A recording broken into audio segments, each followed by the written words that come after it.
Você está ouvindo a Web Rádio CT. Web Rádio CT.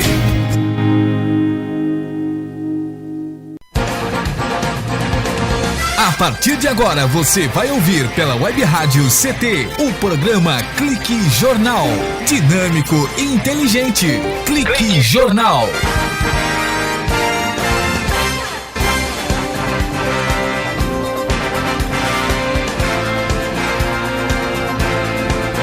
Olá, boa tarde. Está começando mais um Clique Jornal. O jornal da Rádio CT, e a função da Rádio CT é elaborar esta linha de comunicação nesta evolução natural e gradativa do rádio web que o SINDCT propõe. Esse link entre trabalhadores e sindicatos, oferecendo uma programação cultural diversificada. E percebendo também a importância da comunicação como ferramenta necessária para informar, disseminar, difundir as lutas da sociedade e do sindicato. Clique Jornal, entrevistas, informações, música, cidadania, direito e denúncias também.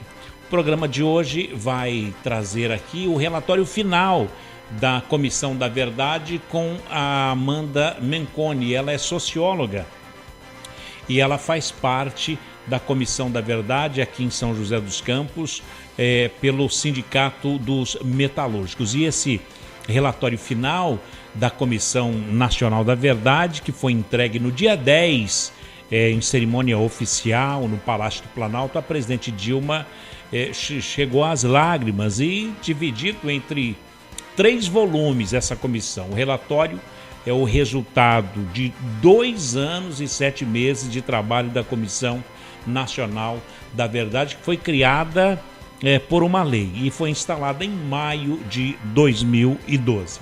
Amanda Menconi, boa tarde, muito obrigado por estar aqui na Rádio CT.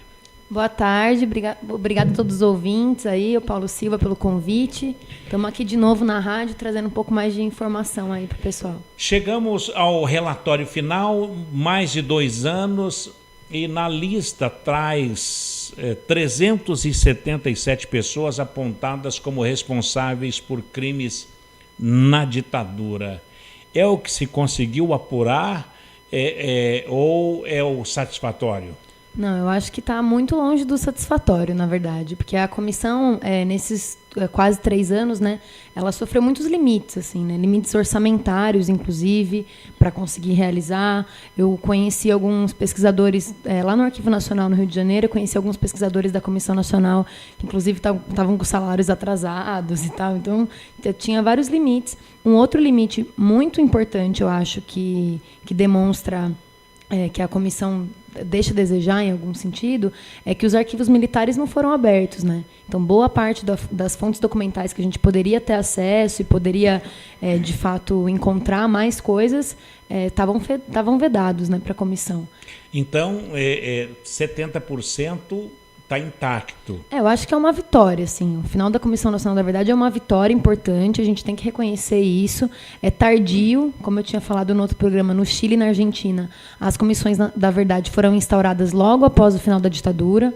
A gente ainda esperou aí 30 anos para conseguir instaurar. Então, mas eu acho que ela vem como uma vitória, assim, o relatório. Mas acho que tem limites importantes, a gente precisa avançar agora, daqui para frente, muito mais.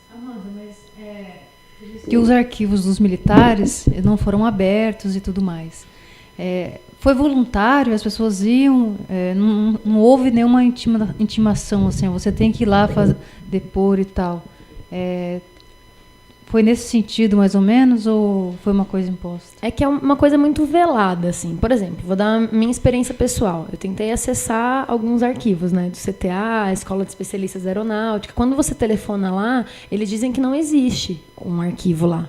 Então, como é que você vai dizer, não, existe sim, ou não tem como você provar que existe? Muita coisa deve ter sido queimada. Então vocês tentaram acionar, então, alguns documentos. É que não, e a Comissão Nacional também tentou acessar. Só que é isso, vão dizer que não tem, vão sumir, é complicado. Olha, a Comissão Nacional da Verdade apurou, mesmo que pouco, né, porque não foram abertos os arquivos militares, e os militares são os arquivos do Exército, da Marinha Aeronáutica. e da Aeronáutica. A Aeronáutica e a Marinha, pior ainda, não é? Mas nós tivemos, no caso de Marinha, nós tivemos um navio que na época da ditadura militar ele era usado como prisão, um navio aportado na cidade de Santos. Sim, é o famoso navio prisão Raul Soares, né, que ficava ancorado no Porto de Santos, como você falou, e é uma das descobertas da Comissão Nacional, né? E a maneira como a Comissão Nacional descobriu isso é muito interessante. Contou com a ajuda de torturados que sobreviveram à tortura dentro daquele navio e que foram até o local para fazer as identificações. E no relatório final que a Comissão Nacional apresenta, eles relatam alguns desses locais, não só esse navio, mas alguns outros. Mas o caso específico desse navio foi um dos que mais me chocou, assim, ao ler o relatório final da Comissão Nacional, porque ele conta da existência de 3 salas de tortura que foram identificadas pelos torturados. Dentro do navio? Dentro do navio. Uma delas era do lado da caldeira, onde funcionava. Existe esse navio ainda? Então, ele ainda existe, mas ele não tem as funções. Descaracterizado Sim. agora. Assim como o DEOPS, né? O DOPS agora é um museu, né? Em São Paulo. Né? Mas eu acho que tem imagens fotográficas, pelo menos, da época. Sim. Né? E a gente conta muito com o apoio das vítimas, né? Da ditadura, para poder relatar o que sofreu. Nessas 3 salas, por exemplo, né? Eles relataram que uma das salas era do lado da caldeira, então ela era muito, muito quente. E daí as pessoas não conseguiam suportar permanecer lá dentro por conta do calor. Eram subjugadas as Sim. pessoas, torturadas. Por falar em tortura, tinha a violência sexual, onde mulheres e homens eram violentados sexualmente durante a ditadura militar. Nesse caso, além da barbárie da ditadura, houve essa violência contra as pessoas. Sim, a questão da violência sexual é muito importante ser retratada, porque ela tem a ver também com a condição humana e com como eles queriam subjugar os seres humanos que eram contra a ditadura militar. Teve um senhor que eu fiz a entrevista com ele, né, um trabalhador que trabalhava aqui em São José dos Campos. Aqui eu entrevistei ele ali no Sindimetal. E ele contou de uma tortura que ele recebeu e que foi levar choque no órgão genital. Nossa! E isso teve graves consequências para a vida dele, fora todo o trauma e tudo mais. Mas a questão das mulheres é ainda muito mais específica. A violência, a gente sempre tem que diferenciar, né? Por exemplo, até hoje, sei lá, se você, Paulo, sai à noite, o máximo de medo que você tem é ser assaltado. Se eu saio à noite, eu não tenho só esse medo, tenho medo de ser estuprada também. E na questão da tortura militar, isso era muito mais drástico. Por exemplo, tem depoimentos clássicos assim dos estudos sobre ditadura, que é o das irmãs da Cremé e da Amelinha, né? Que elas foram torturadas, uma delas estava grávida, foi torturada, estuprada, a outra tinha 2 filhos. E levaram os filhos para assistir a mãe sendo torturada. Nossa. Algumas mães relatam que filhos pequenos foram torturados juntos. Então, a tortura das mulheres é mais específica. A Amelinha e a Cremeia. E a Cremeia. Essa foi aqui no estado de São Paulo? Foi. Elas eram filhas de um sindicalista do PCdoB. Uma era casada também com um militante, tinha uma gráfica clandestina. E a Cremeia foi a primeira mulher a ir para a guerrilha do Araguaia. Hoje ela é da União de Mulheres em São Paulo, é uma ativista. Ô Amanda, é horrível até retratar isso, mas essas violências praticadas foram sistemáticas, né, contra a população brasileira. É um crime contra a humanidade. Sim. Caracterizou contra a humanidade. Isso é outro ponto interessante que o relatório da Comissão Nacional traz. Tem alguns crimes que já são considerados por organismos internacionais como crimes de lesa humanidade, como a tortura, por exemplo, que são crimes imprescritíveis, em qualquer momento. Inclui o físico e o psicológico. Sim. Por exemplo, uma pessoa ficar uma cela fechada no escuro é uma violência. Exatamente. Agora, o que a gente pôde perceber, principalmente no tomo 2 do relatório final, que é a parte que vai tratar mais da questão da relação do empresariado com a ditadura militar e a questão da repressão ao movimento operário, que é a parte que eu mais me interesso por conta de trabalhar nos sindicatos metalúrgicos e tudo mais, tem alguns crimes que não são considerados por organismos internacionais como crimes de lesa humanidade. Só que eles são uma antessala para a ocorrência desses crimes de lesa humanidade. Por exemplo, a intervenção nos sindicatos. Muitos sindicatos sofreram intervenção. Então, muitos arquivos, documentos dos trabalhadores foram pegos nesses sindicatos e gerando informações para possíveis torturas. As demissões políticas, por exemplo, você demitia da sua empresa um cara porque ele fazia greve. E daí você falava na reunião do Secose, que inclusive eu trouxe aqui, relatei, né? Os documentos, essa pessoa ficava sem emprego e ficava numa situação de vulnerabilidade humana e social muito drástica. Tem pessoas que estão na atividade autônoma até hoje. Sim. E você conversa com ele, ele é um profissional gabaritado e tudo. Só lembrando aquela lista, como é que é o nome da lista mesmo? A gente chama de lista suja, né? Mas não o relatório da Comissão da Verdade, eles trazem lista negra, mas tem um parágrafo que eles incorporaram lista suja também. Aliás, foi uma vitória muito grande aqui da Comissão da Verdade dos Metalúrgicos, aqui de São José, que parte considerável do nosso relatório foi incorporado no relatório final da Comissão Nacional da Verdade. Olha que bacana. Então, as pesquisas aqui do pessoal de São José dos Campos tá toda no relatório final. Vocês pegarem para ler, principalmente o capítulo 2, que fala da repressão aos trabalhadores, boa parte do capítulo está baseado nas nossas pesquisas aqui. Então, a gente está muito feliz com essa vitória. Olha,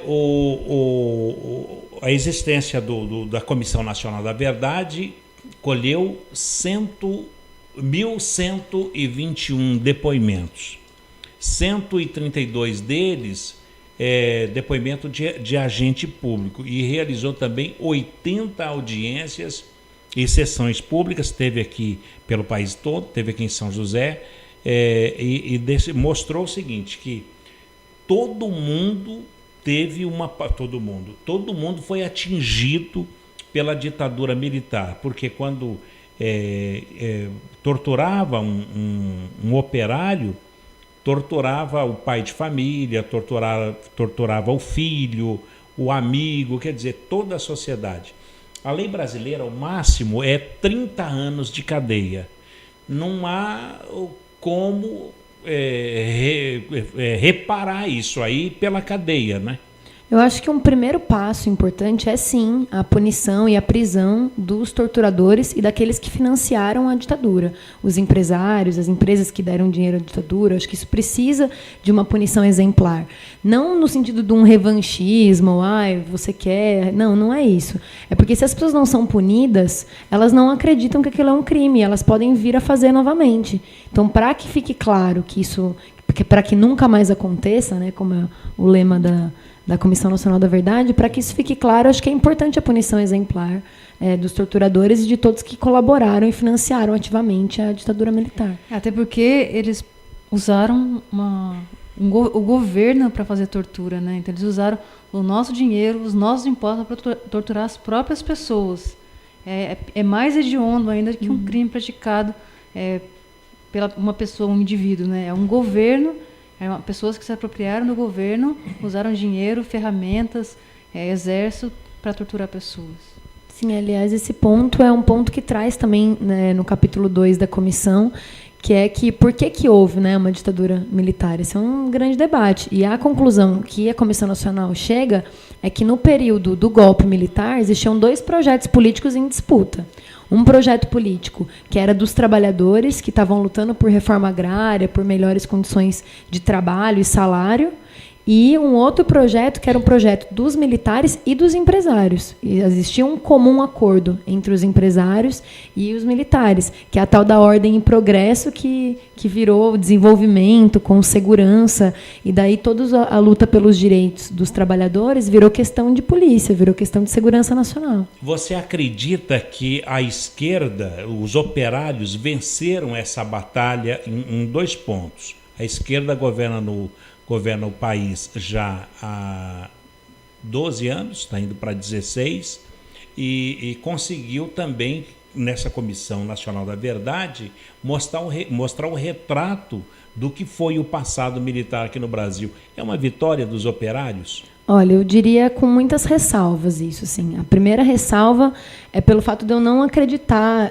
de verdade que é uma esquerda que governa o nosso país. Porque, por exemplo, a Cátia Abreu, a grande motosserra, acabou de ser nomeada para o Ministério da Agricultura.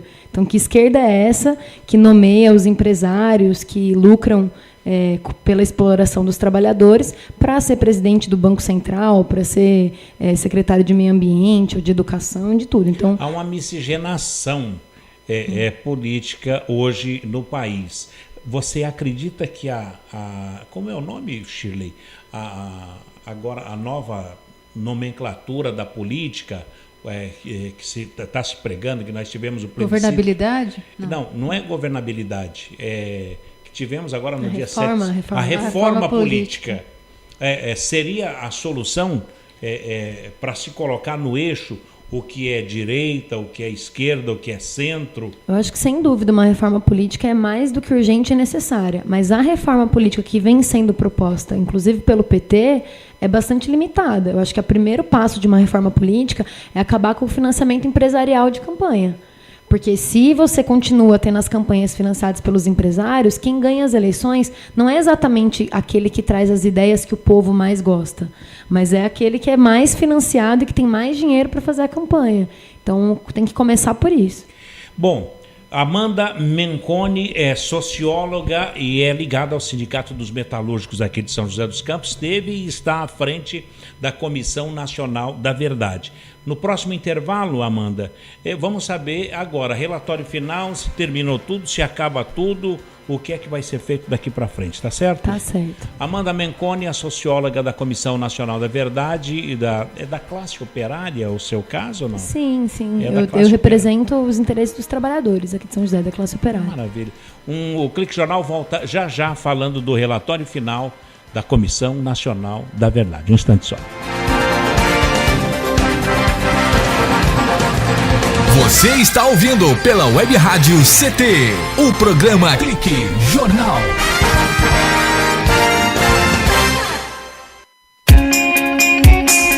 Você está ouvindo a Web Rádio CT, Web Rádio CT. Você que está aí no trânsito, pare e pense. Quem deve mudar para melhorar o trânsito? A pessoa que está à sua frente? A pessoa do veículo de trás? Ou a pessoa do veículo ao lado? Se você pensou em algumas das respostas anteriores, talvez tenha se esquecido de alguém que pode fazer toda a diferença no trânsito. Você mesmo. O trânsito só muda quando a gente muda. Pare, pense, mude. Parada. Pacto Nacional pela Redução de Acidentes. Denatran, Ministério das Cidades, Governo Federal. Vamos acabar com a dengue. A sua participação é muito importante. Evite o acúmulo de água parada em pratos de vasos, plantas e xaxins. Lave bebedouros de aves e animais e troque a água pelo menos uma vez por semana. Mantenha bem tampados poços, caixas d'água, tambores e outros depósitos de água. Guarde garrafas vazias de cabeça para baixo. Tudo isso é fundamental, porque você já sabe, água parada, perigo de dengue. Racismo não entra em campo. Futebol é arte da bola que rola no gramado. Roda no ar, na cor da emoção. Pernas brancas, pretas, amarelas, de todas as cores, de todas as torcidas. Cartão vermelho para o racismo. Fim de jogo. Racismo é crime. Denuncie. Uma campanha da Comissão de Esportes da Câmara dos Deputados. Você está ouvindo a Web Rádio CT, Web Rádio CT.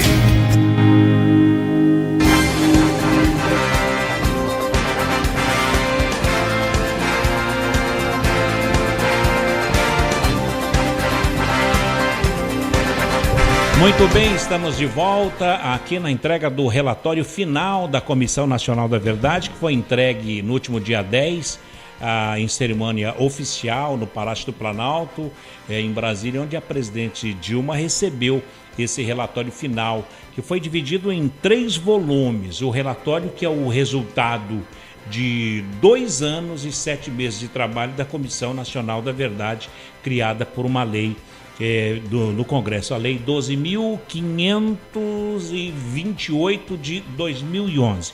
Conosco aqui a Amanda Menconi, ela é socióloga, que é ligada ao Sindicato dos Metalúrgicos, que fez a entrega do relatório final. E o presidente do SINDCT, o engenheiro Ivanil Elisiário. Boa tarde, presidente Ivanil. Boa tarde, Paulinho. Boa tarde a todos os nossos ouvintes aqui da Rádio CT.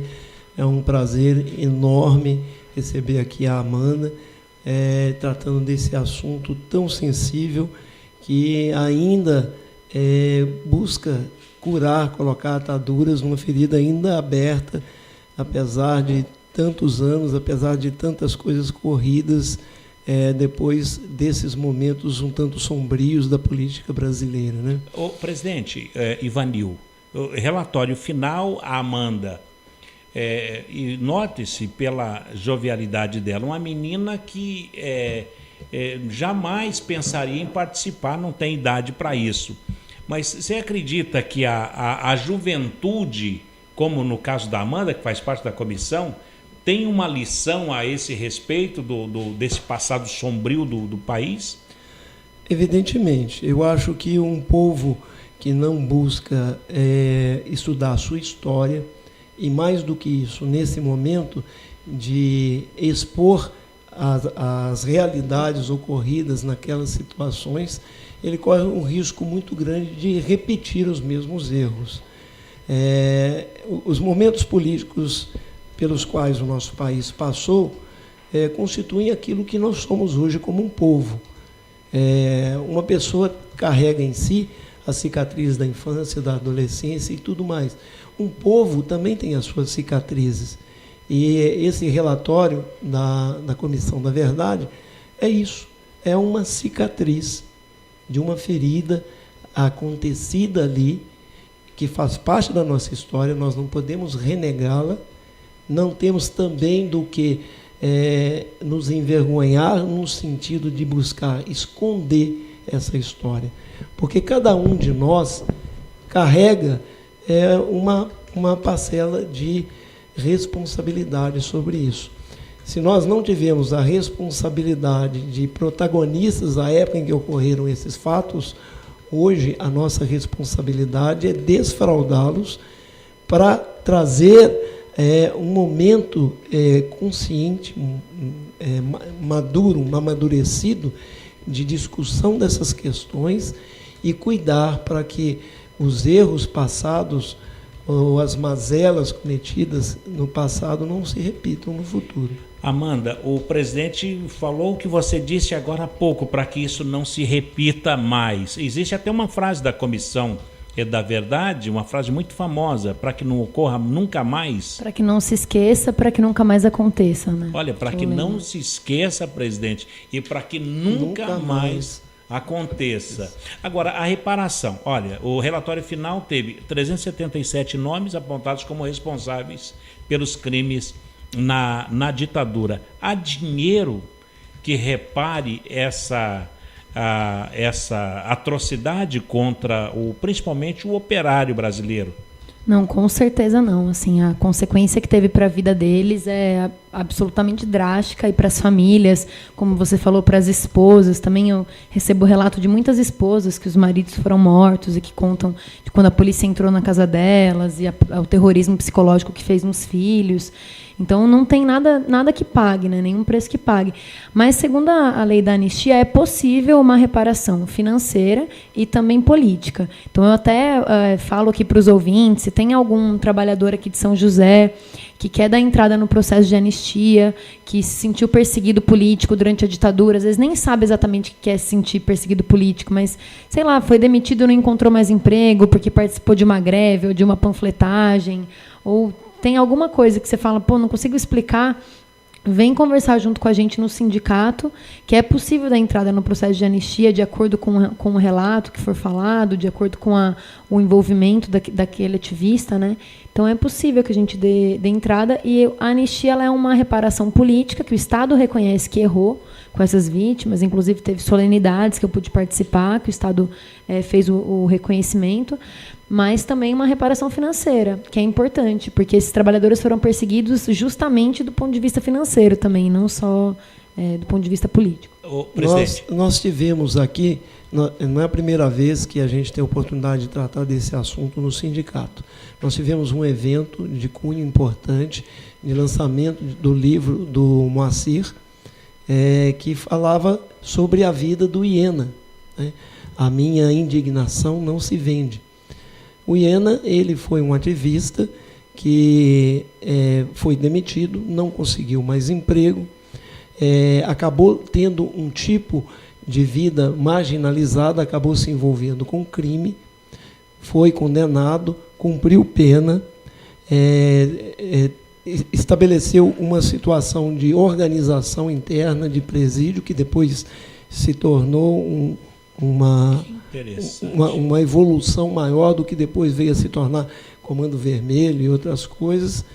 E isso aconteceu na vida dele por conta dessa situação de exclusão, de marginalização, por ter atuado ativamente no movimento sindical. De repente mostra, não, o cara é bandido mesmo, está aí, assalta a mão armada, mas a causa foi lá. Exato, exato. Ele teve essa história, essa evolução na vida dele, não de tinha fatos emprego, não tinha que nada. absolutamente não tiveram desdobramentos positivos, muito pelo contrário, ele mesmo reconheceu que ele foi empurrado para aquela situação, mas e depois conseguiu sair disso, né? Mas é um livro interessante para quem queira mergulhar nas consequências do que qualquer um poderia ter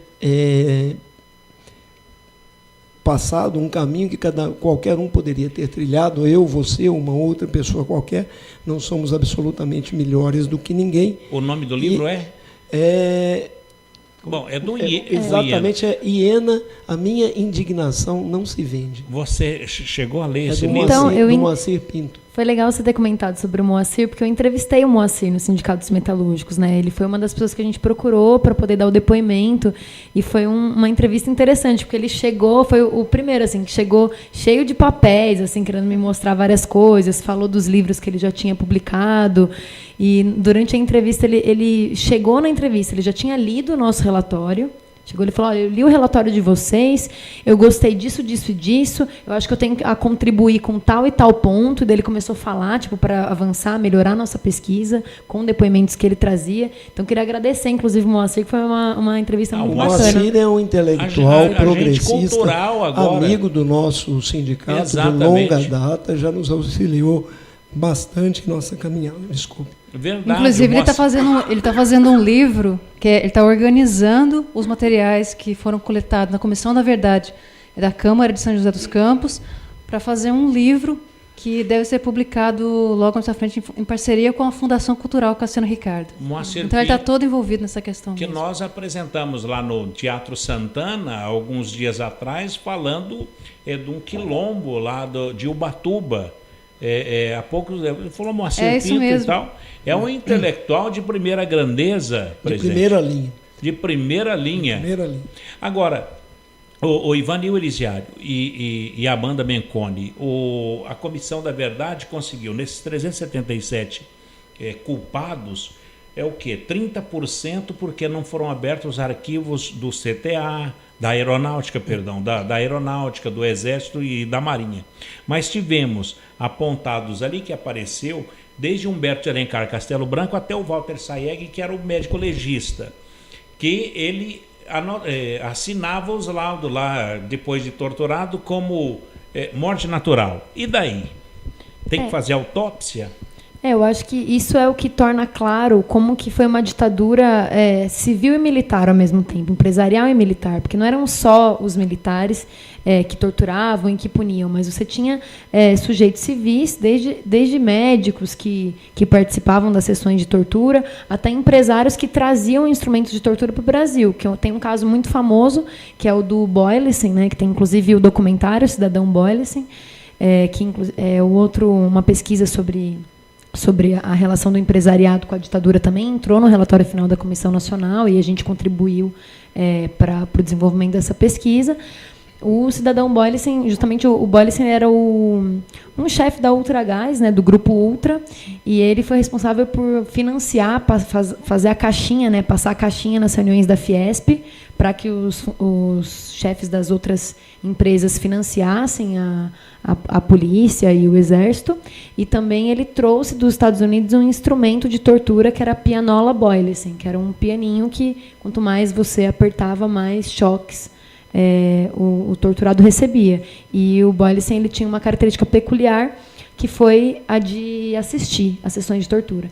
Eu tive o imenso prazer de, nas reuniões da comissão, conhecer um dos fundadores da ALN, da Aliança Libertadora Nacional, que foi a entidade que justiçou o Boylissen, né? E no documentário, inclusive, aparece um dos caras da ALN, que foi quem deu o tiro de misericórdia, né? O último tiro que matou, de fato, o Boylissen.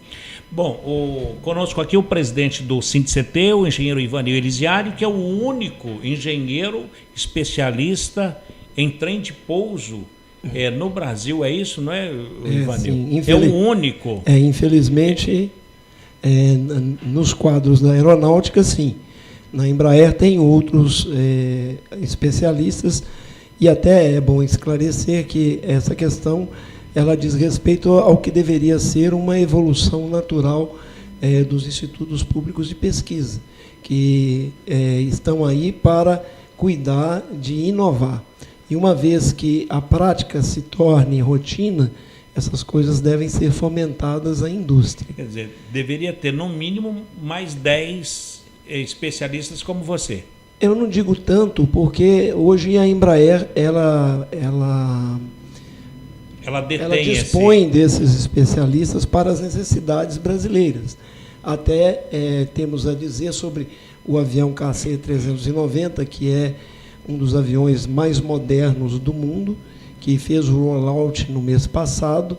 Lá em Gavião Peixoto. Em Gavião Peixoto, ainda deve fazer no início do ano o primeiro voo, e é um avião tecnologicamente avançadíssimo, que teve essa questão do trem de pouso também como um dos sistemas do avião desenvolvidos por especialistas. A aeronáutica tem pouco, tendo só a mim, tem poucos especialistas, precisaria ter mais, até mesmo para poder auxiliar nas questões de especificação, de certificação, de saber o que está comprando. E tem uma segunda opinião também, não é? Exatamente. Até porque... para poder fazer a parte da gestão tecnológica, de ajudar na política de desenvolvimento e a política industrial, né? Agora, a questão do desenvolvimento, a Embraer provê esses profissionais. Maravilha. Bom, nós vamos para um breve intervalo e a gente volta já. Eu quero retornar a pergunta para a Amanda Mengoni, que é socióloga. Na entrega do relatório, Amanda, o general da ativa, o Sérgio Etgoyer, disse que o relatório é leviano. Você pode falar isso daqui a pouco? Sim, com certeza. Já, de volta aqui no Clique Jornal, hoje com a honrosa presença do presidente do SINDCT, o engenheiro Ivanil Elisiário, e a Amanda Mengoni. É italianíssimo? E eu não parlo italiano. Nem eu. Também não, né? Amanda Mengoni, ela que é socióloga, ligada ao Sindicato dos Metalúrgicos de São José dos Campos, para a Comissão da Verdade. O Clique Jornal volta já. Você está ouvindo pela Web Rádio CT, o programa Clique Jornal.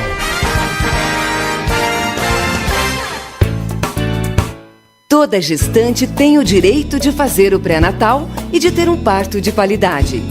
No pré-natal, é possível descobrir e tratar algumas doenças que prejudicam a mãe e o bebê. Gestante, cuide bem da sua saúde e da saúde do seu filho. Faça o pré-natal. Procure o serviço de saúde mais próximo de sua casa. Pastoral da Criança, trazendo vida, paz e esperança. Você que é pai, mãe ou faz transporte escolar, que tal parar um pouco para pensar? Sabia que a principal causa de mortes de crianças entre 5 a 14 anos são os acidentes de trânsito? Precisamos parar com as mortes de nossas crianças no trânsito. Pare e pense. O respeito à vida depende de cada um de nós. Denatran, Ministério das Cidades, Governo Federal. Toda criança tem o direito à vida, à liberdade, à saúde, à assistência, à educação e à proteção. Infelizmente, muitas crianças e adolescentes ainda trabalham em lavouras, carvoarias, olarias, pedreiras, lixões ou nas ruas. Lugar de criança é na escola e na família, para que possa se desenvolver com saúde e dignidade. Participe, diga não ao trabalho infantil. Conectada com o mundo. Conectada com o mundo. Web Rádio CT.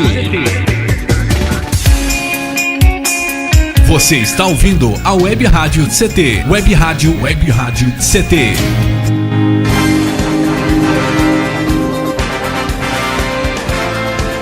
De volta aqui no Clique Jornal, o jornal da Rádio CT, ou a Rádio de Ciência e Tecnologia. A Rádio CT, que é mantida pelo SINDICT, que está fazendo escola, que é o Sindicato Nacional dos Servidores Públicos Federais na área de Ciência e Tecnologia do setor aeroespacial, do qual o presidente é o engenheiro Ivanil Elisiário, que cá está conosco nesse momento.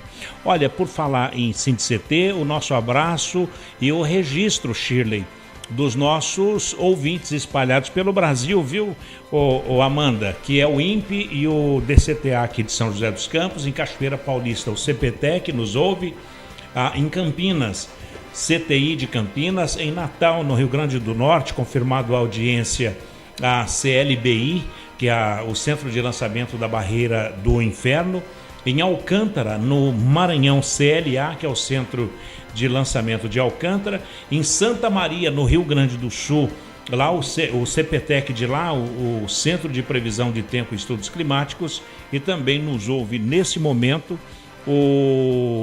a Unidade Regional do Centro-Oeste Brasileiro, na Avenida Dr. Hélio Ponce de Arruda, no Bosque da Saúde, em Cuiabá, no Mato Grosso, no Centro-Oeste Brasileiro. É muita gente acompanhando o bate-papo, viu, Amanda? Maravilha!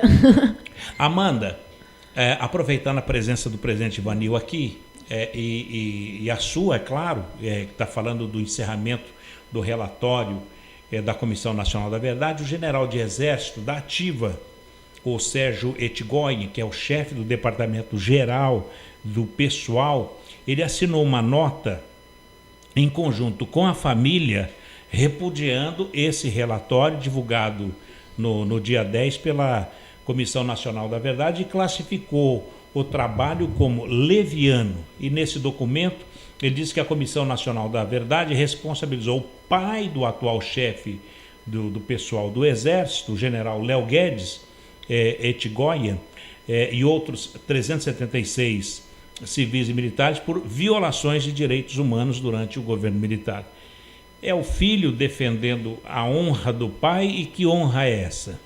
Eu acho que fatos como esse só trazem mais luz para a gente entender que essa polarização que deu origem ao golpe militar de 64, ela ainda existe até hoje, né? Essa relação dos militares com o empresariado e como uma ideologia política, né?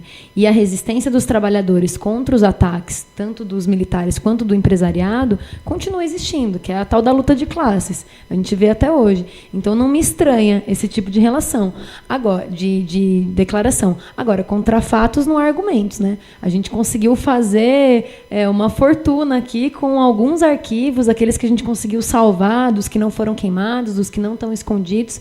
A gente conseguiu encontrar uma riqueza muito grande para trazer uma nova verdade histórica, para trazer uma reparação para a sociedade brasileira. Agora, é óbvio que vai ter reações da direita às mil. Né? Amanda, você acha que nos dias de hoje a adesão a esse tipo de pensamento é menor do que na época, do que nos períodos que antecederam o golpe? Eu imagino que sim. Eu acho que, inclusive, estava um debate muito grande, né, dessa coisa da volta da direita. Eu estava nas ruas em junho, também sou ativista, e eu não vejo muito isso. Assim, eu tinha fascista na rua, tinha gente de extrema-direita na rua, tinha gente querendo a volta da direita, mas eles ainda são minoria. Eu acho que agora a tarefa colocada para a juventude é tentar barrar os ataques que o governo pode vir a fazer, colocando pessoas dessa mesma direita que condena em cargos importantes nos ministérios. Inclusive, o Bolsonaro estava querendo criar uma comissão da verdade que mostrasse o ponto de vista dos militares, né? Acho que ele não teve muita adesão, não. Né? Que é aquela velha coisa, né? Você tenta igualar a resistência do oprimido à violência do opressor. Isso é impossível igualar. Mesma coisa, várias pessoas falam, você é feminista, mas precisa ter... E os homens? Quem vai defender os homens? Tipo, a sociedade inteira vai defender os homens. A gente precisa de organismos que defendam os oprimidos e não os opressores. Né? Lógico. Ivanilson, concorda com isso? Perfeitamente. Ou com as palavras dela, não com isso? Perfeitamente. Eu acho que pelo um momento conturbado pelo qual nós passamos nessas últimas eleições, ele foi profícuo a manifestações múltiplas. Né? Você vê, se você for fazer uma análise agora desse curto período, que está muito recente na nossa mente, você vê o seguinte, que Eduardo Campos vem a público, numa declaração na mídia, faz uma forte crítica a Dilma e ao PT. Aí, no dia seguinte, ele falece, e daí, imediatamente, a Marina passa a ter 1/3 dos votos. E isso só foi minguando, e a candidatura Aécio Neves, que era menos de 14%, 13 ponto alguma coisa por cento, subiu e fechou a quase 50%. Então, quer dizer, a nossa sociedade ela não tem mecanismos de um assentamento sólido da informação, imparcial. Não existe ainda um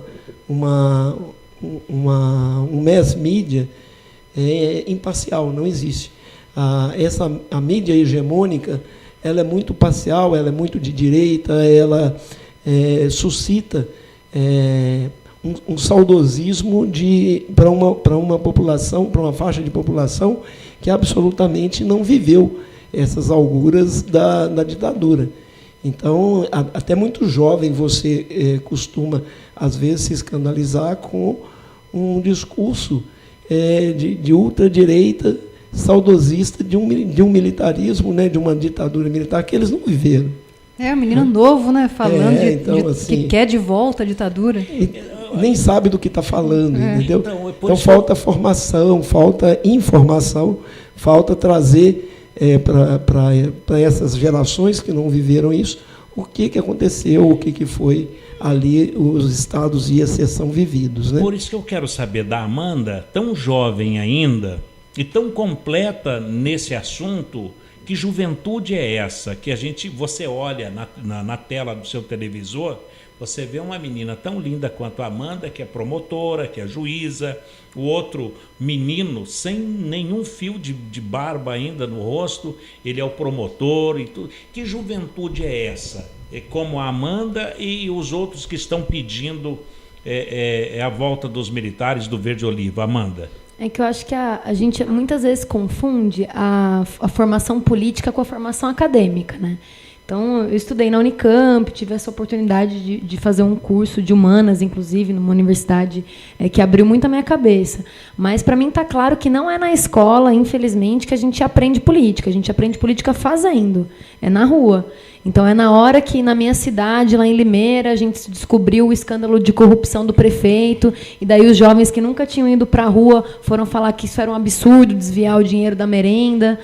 No ano passado, quando os jovens se indignaram por conta do aumento da tarifa do transporte, é aí que a gente aprende política, é sendo sujeito da política. Agora, muitas dessas pessoas que defendem a volta, né, da ditadura militar não tiveram esse tipo de experiência na luta por direitos, né, que os sindicatos trazem para a gente. No Brasil, a verdade é que a nossa população brasileira é muito jovem e apesar da idade média aumentar, mas eu não estou falando da idade média biológica, eu falo até dessa idade média intelectual, não da intelectualidade da academia, mas da vivência de um povo, da história de um povo, né? E isso faz parte desse amadurecimento do povo.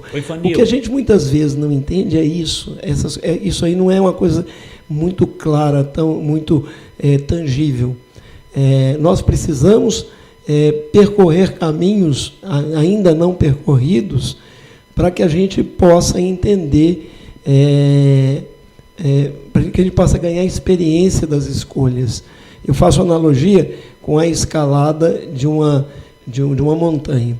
Num dado momento, você vai chegar numa encruzilhada em que você tem que escolher seguir pela direita ou pela esquerda, e aí tirando o direita e esquerda da conotação ideológica, mas a do caminho mesmo, e daí você chega lá no cume. E de lá de cima você olha o caminho percorrido e você vê que você ou escolheu o caminho mais fácil mesmo, ou, se você tivesse escolhido outro caminho, teria atingido o cume de uma maneira mais fácil, com menos esforço. Interessante. Mas é uma situação que outros países já viveram, já estão mais altos que a gente na escalada, e enxergam caminhos que nós ainda não enxergamos, porque ainda não os percorremos. É uma democracia muito jovem ainda. É uma democracia muito jovem. Exatamente. E por ser muito jovem, ela ainda não é uma democracia consolidada. Por exemplo, nosso sindicato vivemos aqui ações pelos direitos dos trabalhadores em 21 anos. E aí, quando eu coloco uma situação dessa, eu pergunto, nós vivemos o pleno Estado de Direito? Não, nós vivemos um Estado branco de exceção. Não é esse Estado de exceção que a Amanda desnuda aqui para a gente, mas é a exceção, um Estado branco de exceção em que os direitos não são respeitados, porque temos uma justiça anacrônica, porque temos a questão do Estado mínimo que permeou desde Fernando Collor de Mello até isso não foi consertado.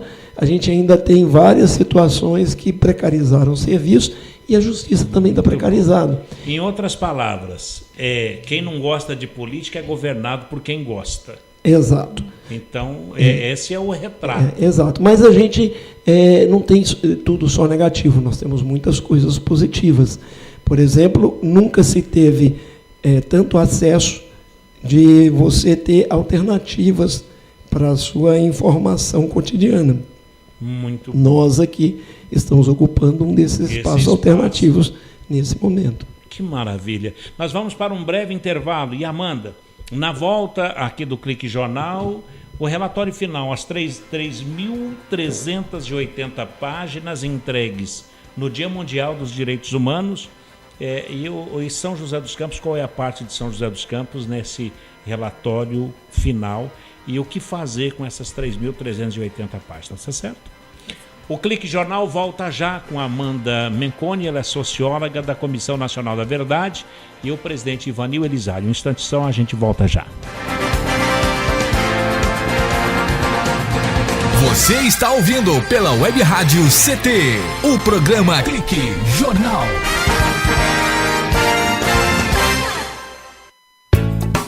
Toda criança tem o direito à vida, à liberdade, à saúde, à assistência, à educação e à proteção. Infelizmente, muitas crianças e adolescentes ainda trabalham em lavouras, carvoarias, olarias, pedreiras, lixões ou nas ruas.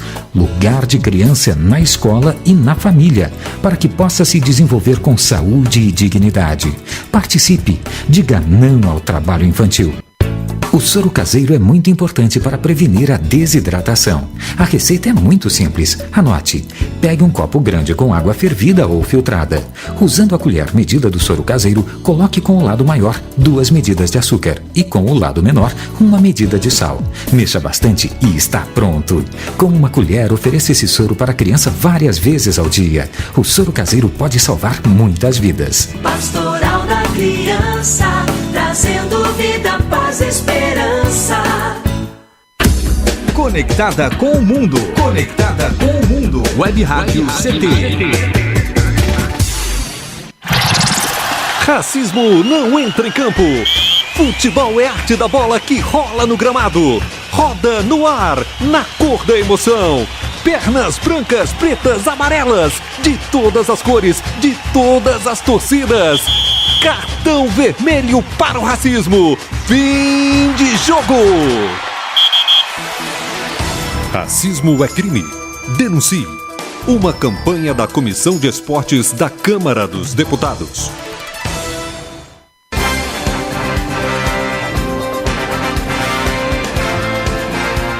Bloco final do Clique Jornal de hoje, com a presença da socióloga Amanda Menconi e do presidente do SINDICT, o Ivanil Elisiário.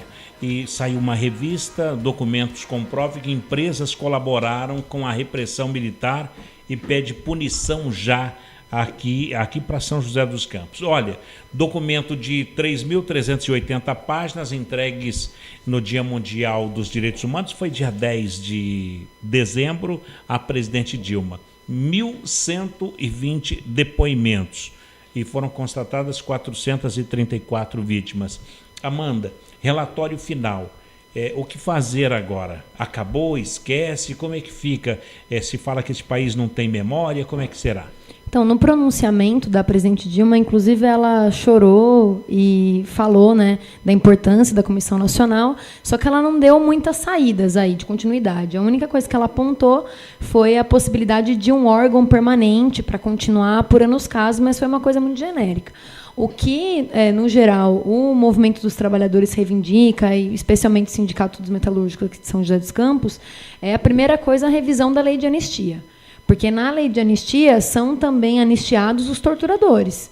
Então, é quem se envolveu em crime de tortura. Então, a gente quer a punição dos torturadores e dos empresários que financiaram o golpe, a ditadura e as torturas, e a reparação material e histórica apenas para as vítimas, que acho que isso é fundamental. Foi criada a lei. Vai ter que modificar a lei. Modificar a lei de anistia. A segunda coisa é a desmilitarização da Polícia Militar, que inclusive um ouvinte da rádio ligou da outra vez que eu vim, perguntando que não dá para a gente continuar com uma polícia militarizada que vê a população como um inimigo interno. A polícia tem que estar a serviço da segurança da população e não colocando a vida da população em risco, principalmente da juventude negra das periferias, que são chacinados pela Polícia Militar. Uma terceira coisa é a punição das empresas, que isso tanto a Maria Rita Kel apontou, e a Rosa Cardoso também apontou no pronunciamento delas no dia 8, em São Paulo, que teve, antes da entrega final no dia 10, teve uma entrega também no dia 8, em São Paulo, que a gente participou. Ela apontou a necessidade de uma punição material, que as empresas tenham um ressarcimento financeiro para essas famílias que foram prejudicadas, né, pela atuação dos empresários, principalmente aqui no Vale do Paraíba, que a descoberta do Secose foi tão importante que até entrou no relatório final da Comissão Nacional, né? E a abertura imediata dos arquivos, que ainda estão fechados, isso é para ontem, e exigiu um esclarecimento dessas empresas. Até um jornalista da Reuters, que é uma agência internacional de comunicação, veio da Alemanha, inclusive, entrevistar a gente aqui no Sindimetal, e ele está exigindo uma retratação da Volkswagen alemã sobre os crimes que ocorreram, tanto no ABC quanto em Taubaté. Até porque a própria Volkswagen dava um relatório dos funcionários para a polícia na época. Sim, o monitoramento ele não era feito só do regime militar punindo os ativistas e tal. As próprias empresas faziam um dossiê de quem era ativista e quem não era e entregava para o DOPS. Então, colaboravam, exatamente. Bom, as empresas aqui do Vale, você poderia citar quais que colaboraram com a ditadura militar? A gente elencou 25 empresas. E são oficiais? São oficiais. Eu tenho documento, inclusive, para mostrar. Eu não lembro todas de cabeça. Volkswagen, a Ingesa, que é inclusive militar, a própria Embraer, a General Motors, a Johnson Johnson, a Kodak, a Panasonic. São várias empresas. E a Embraer, inclusive, ela continua com alguns resquícios da ditadura militar bastante claros, como, por exemplo, a delação de ativista político, colocar câmera para filmar a assembleia do sindicato para ver quem que vota a favor da greve, quem vota contra, demitindo quem se sindicaliza. Isso são resquícios claros da ditadura militar que precisam acabar. Ivani, você como presidente de um sindicato de uma categoria, como é que você vê isso que ainda acontece na Embraer? Bom, isso daí eu acho que sempre pode acontecer, ou vai continuar acontecendo, se a gente não tiver uma ação estruturada de resistência, de oposição a essas práticas, né? E hoje a gente vive uma situação um pouco complicada. Eu acho que o Brasil ele é mais refém desse tipo de postura das grandes companhias multinacionais que se estabelecem aqui para servir ao povo, em princípio, né? Nós temos o exemplo aí hoje das companhias de comunicação, das telefônicas. Então, elas compraram um sistema precarizado com uma demanda estupenda que qualquer empresa no mundo que fornece comunicação gostaria de ganhar de mãos beijadas, um mercado sedento, árido, como aquele que receberam para poder explorar, mas hoje nós somos reféns dos maus serviços, do mau atendimento e de uma postura completamente explorativista, extrativista ainda, remetendo àquela filosofia da colonização brasileira ainda. Quer dizer, nós estamos vivendo o que vivia há 30, 40 anos atrás. Exato. Então, quando você vê, por exemplo, uma empresa, vamos dizer, a Hyundai, que hoje tem, na minha opinião, as melhores propagandas de automóveis aqui no Brasil. Carro com 5 anos de garantia. Se você for pensar nas marcas mais famosas de automóveis do mundo, você compra hoje no Brasil. A BMW está fabricando carros ali em Santa Catarina. Verdade, então, o nosso mercado é atrativo, todo mundo quer vir para cá. Mas o que acontece? Voltando à minha linha de raciocínio, que é com a Hyundai. Hoje, coisa de 3/4 do mercado de marinha mercante mundial é de navios da Hyundai. E eles produzem do aço a tecnologia avançada eletrônica de navegação, posicionamento global, sistemas de controle, tudo. Então, é uma holding completamente coreana em todas as etapas de produção. O Brasil não tem isso. Poxa. O Brasil é loteado entre empresas multinacionais que vêm aqui, ditam as políticas industriais, sufocam as iniciativas que existam de concorrência e exploram o nosso povo, o nosso trabalhador. Quer dizer, o país está sendo subjugado. Exato. E também acabam tendo essa importância tão grande que acaba arrastando consigo também a sua influência, extrapolando para o campo político, a sua influência econômica e colonialista, né? Então, é isso que acontece. De dominação, verdade. De dominação. Dominação completa. Amanda, tão jovem ainda, na Comissão Nacional da Verdade, que está se encerrando. O que o presidente falou, o que é preciso para mudar a configuração desse país, partindo da premissa aí da Comissão Nacional da Verdade? Eu acho que, primeiro de tudo, é preciso que a população se coloque nessa luta, né? Que a gente vá às ruas, que os trabalhadores vão às ruas exigindo que o governo, de fato, puna todos esses culpados que já foram levantados pelo relatório. Porque a gente já viu que esperar que o governo faça sozinho, a gente vai ficar sentado esperando.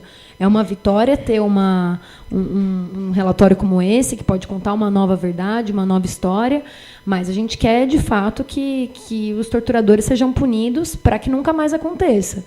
A gente precisa delimitar que isso é um absurdo. Seja punido por quem? É preciso uma nova política e uma nova polícia e uma nova justiça? Organismos internacionais já condenam a prática de tortura. E outros países da América Latina já prenderam torturadores e já puniram empresários que financiaram a tortura. Basta o Brasil ter a vontade política de seguir esses exemplos e levar a cabo o que, de fato, coloca a ponto o relatório final. Não tratar como exceção essa situação, né? Porque hoje, se alguém torturar, vai ser preso. vai então para tratar como exceção. Ainda que a tortura ainda exista, né? O caso do Amarildo, por exemplo, o caso da Márcia, que foi arrastada por uma viatura da Polícia Militar na favela da Maré. Então a juventude negra sabe muito bem ainda o que é o estado de exceção nas periferias, né? Poxa, então a gente precisa acabar com isso. 2 juízes, um no Rio de Janeiro, que deu voz de prisão a um agente de trânsito, e outro do Nordeste, que prendeu os agentes da companhia aérea porque ele chegou atrasado. Quer dizer, é o abuso de poder. O abuso de poder. Ainda existe. E posteriormente se verificou que esse juiz mantinha trabalho escravo em sua fazenda. Na fazenda dele. Quer dizer, esse ainda é o retrato do Brasil. Amanda, muito obrigado pela sua presença, muito obrigado pelo sucesso desta comissão que você veio a brilhantar e trazer um pouco mais de esperança à população operária do interior do Brasil. Eu que agradeço, e os metalúrgicos que quiserem vir conversar com a gente na Comissão Nacional, estamos no sindicato ali dos metalúrgicos, na Rua Maurício Diamante, podem vir conversar com a gente para a gente poder conversar sobre o processo de anistia. Bacana. Presidente Ivanil, Cibers 4 está, como dizia o Raul Seixas, né? A serpente está na terra e o programa espacial brasileiro está no ar, agora é para valer? Está no ar, está voando. Passando pelos testes operacionais, então agora tem uma sequência de testes de liga, desliga, hiberna, traz de volta a atividade, alguns sistemas, até passar por tudo isso e ser declarado formalmente em operação. Quer dizer, estamos avançando. Avançando muito pouco. Nós estamos, vamos dizer que nós somos hoje o desenvolvimento científico aeroespacial, é um paciente na UTI. Se os médicos não atentarem para o estado de saúde do paciente, chegará um ponto em que será tarde demais. Parece drástico, mas nós teremos a oportunidade de tratar esses assuntos, porque, Paulinho, eu tenho, às vezes eu me envergonho, que eu entro aqui na rádio para cumprimentar alguém e eu acabo atrapalhando o programa ou a entrevista de alguém, como eu atrapalhei a da Amanda. Eu acho que a questão... mas isso vai acabar, porque na próxima semana eu estarei aqui, no próximo ano, estarei em dedicação exclusiva à representação classista, e aí nós vamos ocupar esse espaço da rádio com assuntos bem do interesse da categoria. Não somente esses assuntos, é claro que não. A rádio não é do Sindicet, é uma rádio do Sindicet voltado para a sociedade. E nós vamos ocupar mais esses espaços com assuntos trazendo uma maior intimidade entre a direção do sindicato e os nossos filiados. Inerentes à inovação. Exato. E justo no primeiro episódio desse programa, que eu gostaria que fosse semanal, a gente vai justamente tratar do contexto que levou a esse pedido de afastamento para dedicação exclusiva.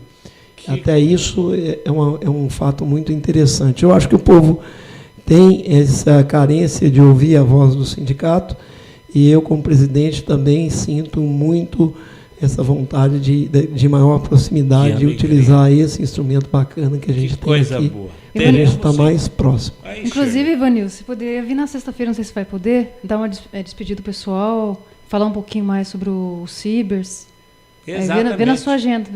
Se tiver um espaço na agenda, perfeito, podemos. Vamos lá então, legal. Retomar. Fechado. E olha, na UTI do Programa Espacial Brasileiro, ainda bem que nós temos a benzedeira, né? Em último caso, vamos recorrer ao remédio caseiro para que o Brasil possa se sobrepor sobre tantas tecnologias. Obrigado, presidente. Não tem de quê. Shirley, que programa, hein, Muito Shirley? legal, hein, Paulinho? Ficou um programa espacial e cultural brasileiro com a Amanda Menconi, falando da Comissão Nacional da Verdade, e o presidente Ivanil Elisiário, trazendo até a esperança de um programa semanal sobre tecnologia e inovação. Opa, teremos sim, com certeza. Vamos embora? Vamos embora, mas a Rádio ONU entra daqui a pouquinho. Rádio e ONU, a programação musical e jornalística continua 24 horas. E você pode recorrer aqui a nossa programação e ouvir esse programa e outros programas através da Rádio CT. Ponto final em mais um Clique Jornal. A apresentação foi aqui do Paulo Silva, trilha sonora modulada pelo Eduardo Aparecido, a redação da minha colega jornalista Shirley Marciano, o presidente o Ivanio Elisiário e o diretor de comunicação, o Gino Genaro. Grato a todos pelo clique, obrigado pela companhia e até lá. Tchau.